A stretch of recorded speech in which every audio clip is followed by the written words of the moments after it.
Oyangore ni piny Kenya tiyo kod omenda maromo siling trilion 1 higa ka higa chulo nyinyo mag hola ka dwaro koro nitiere mar keto chenro mar kawo hola ma nengone ni piny kaka yor tego uchumi ma pachoka. Maendi noyangi kinde keto ayanga ripot mar chal mar gope ma pachoka ka apisi mag piny owacho okwa mondo tii gi omenda moketi e budget kar kwayo meto mar omenda ma koro chuno ni Kenya medo kawo hola.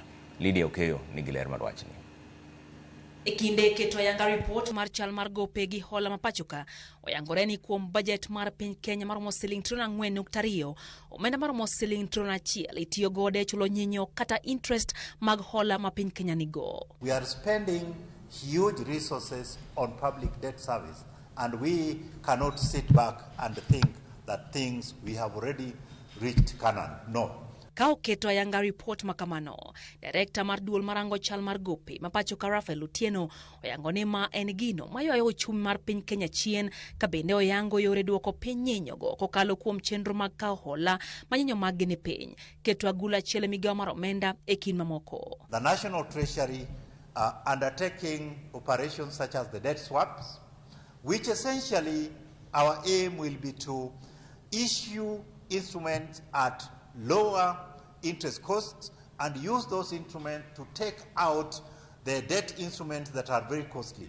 Our new borrowing will focus very heavily on concessional financing, which are cheaper and therefore enabling us to reduce the cost of borrowing as we go forward. We are having also other measures such as the implementation of the Treasury single account, which should also help us avoid things such as paying interest on overdraft that the government may not need at any given time. Migepe mopogore opogore mag piny Kenya okwa mondo mi otem matek otigi omenda moket ne gitenge e budget kendo githegre gi chwalo kwayo mar meto mar omenda madhiro Kenya e medo kawo hola.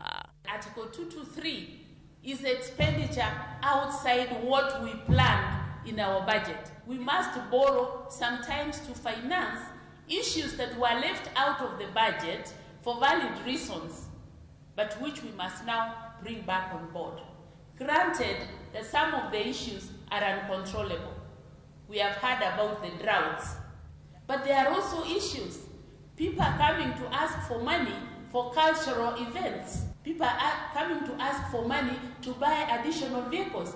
Giyango ni ochumi ma pachoka kata kamano omedo dongore ka bende gipuoyo chenro ma osekete gi jatend piny Kenya William Ruto mag neno ni oganda obedo kod yuto ahinya to rawere mathuru ka machalo kaka chenro mar nyota, chenro mar gedo mag ute mane onge ogonyore e kin mamoko. One, youth access to finance, but at the same time youth encouraging youth to do business. So giving them funding so that they can start businesses that create jobs not only for themselves but for the other youth.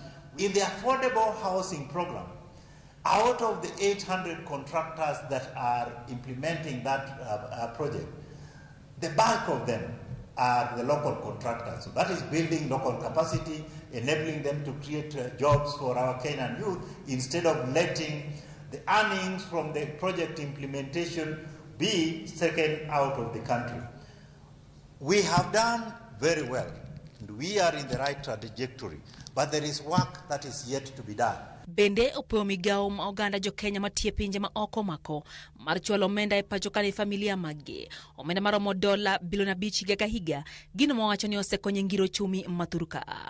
Lydia Okeyo, Ramogi TV, Nairobi.